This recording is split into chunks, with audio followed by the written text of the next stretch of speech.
Assalamualaikum warahmatullahi wabarakatuh. Nama saya Alika Nifata Umar Sukmawan dari 10 MIPA 6. Di sini saya akan menjelaskan sejarah dari 8 kerajaan.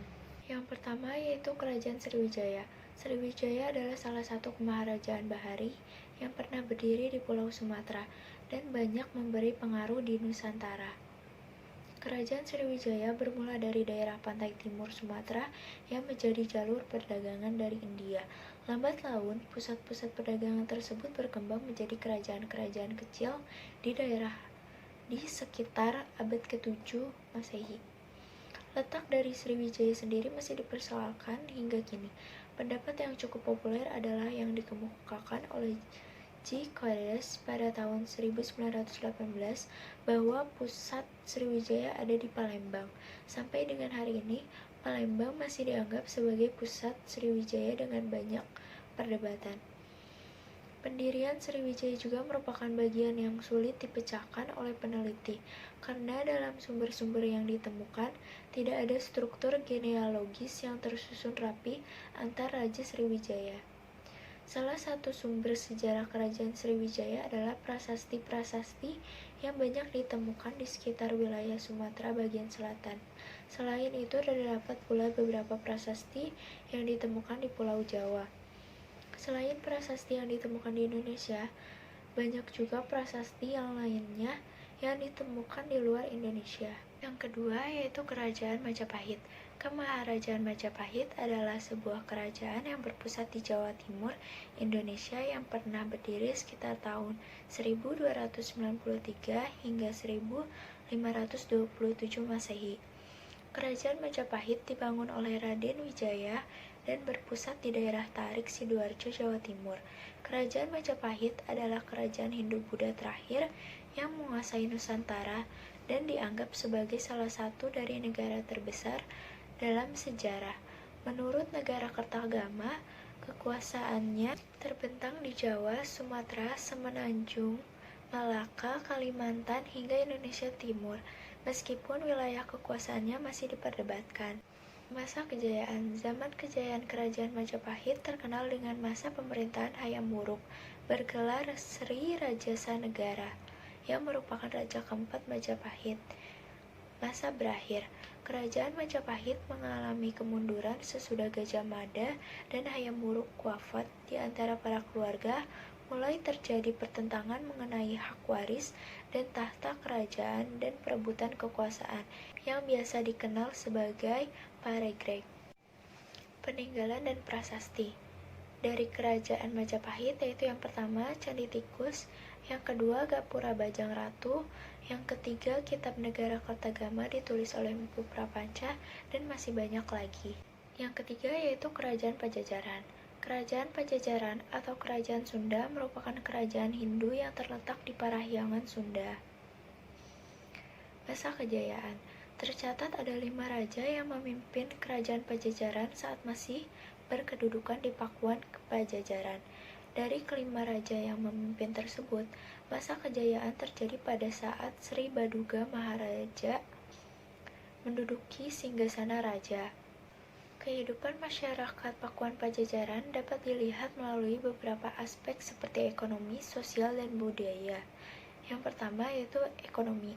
Mata pencaharian utamanya yaitu pertanian. Yang kedua yaitu sosial. Dalam keseharian masyarakat Pakuan Pajajaran digolongkan menurut pekerjaannya.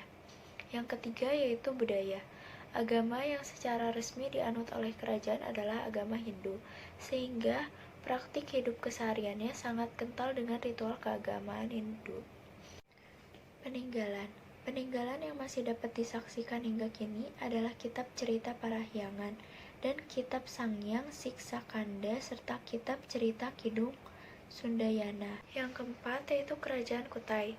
Kerajaan Kutai adalah kerajaan bercorak Hindu di Nusantara yang memiliki bukti sejarah tertua berupa prasasti Yupa dan berdiri sekitar abad keempat. Pusat kerajaan ini terletak di Muara Kaman yang saat ini adalah sebuah kecamatan di Kabupaten Kutai Kartanegara, Provinsi Kalimantan Timur. Sejarah. Pertama kali didirikan oleh Maharaja Kudungga yang kemudian menjadi raja pertama Kutai.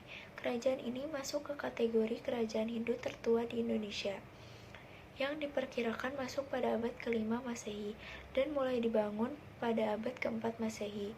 Peninggalan prasasti Yupa menjadi bukti kuat dari kerajaan, yaitu sebuah tugu dari batu yang dibuat para Brahmana saat pemerintahan Mulawarman. Peninggalan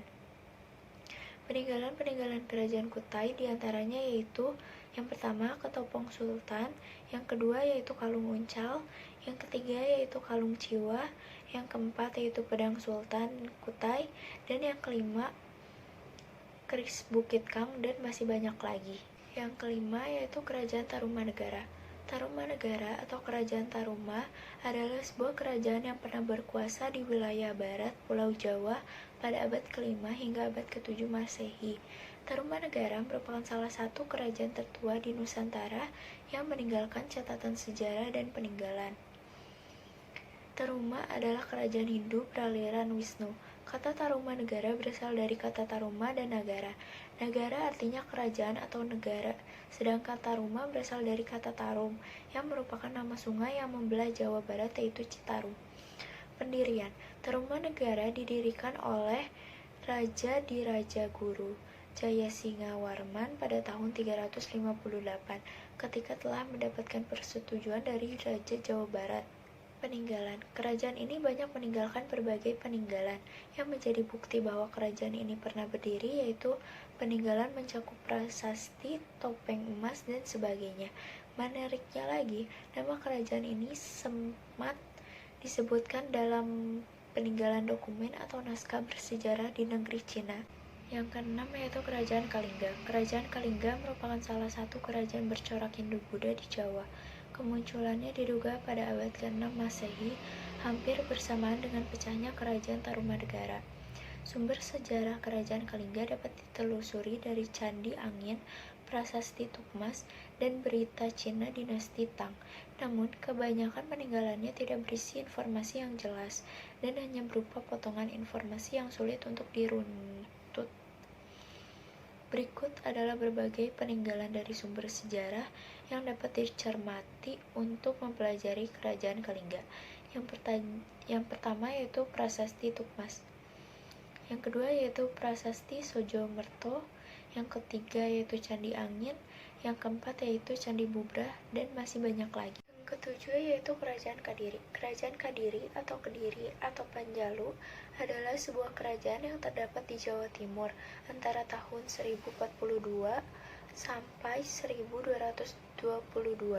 Kerajaan ini berpusat di Dahanapura atau Daha. Kerajaan Kadiri merupakan kerajaan yang bercorak Hindu yang terkenal di Nusantara.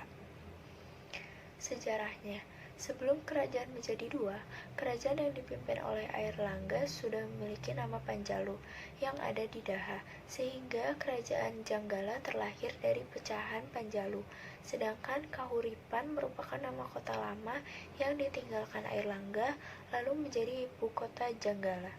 Masa kejayaan. Di masa pemerintahan Sri Jayabaya, Kerajaan Panjalu memperoleh masa kejayaan dan wilayah kerajaan tersebut adalah seluruh Jawa dan juga beberapa buah pulau Nusantara, dan juga mengalahkan pengaruh dari Kerajaan Sriwijaya di Sumatera. Bukti ini semakin diperkuat dengan kronik Cina yang berjudul Ling Wai Taita dari Chou Gufei pada tahun 1178. Dan yang terakhir yaitu Kerajaan Melayu. Kerajaan Melayu merupakan sebuah nama kerajaan yang berada di Pulau Sumatera. Dari bukti dan keterangan yang disimpulkan dari prasasti dan berita dari Tiongkok, kerajaan ini berada di Pulau Swarnadwipa atau Swarna Bumi yang oleh para pendatang disebut sebagai Pulau Emas yang memiliki tambang emas. Hampir semua sejarawan sepakat bahwa dalam sebuah negara Melayu terletak di Batanghari. Selimat Muljana telah berpendapat bahwa istilah Melayu berasal dari sebuah kata Melayu yang artinya ialah bukit dalam bahasa Sanskerta. Nama pemerintah biasanya merujuk dalam sebuah nama ibu kota, maka ia tidak setuju dengan pandangan bahwa Istana Melayu berada di kota Jambi karena termasuk sebuah dataran yang rendah. Peninggalan dari kerajaan Melayu yaitu ada Prasasti Mas Jusri, Prasasti Amogapasa, Prasasti Kedukan Bukit, dan lainnya. Sekian dari saya, terima kasih. Wassalamualaikum warahmatullahi wabarakatuh.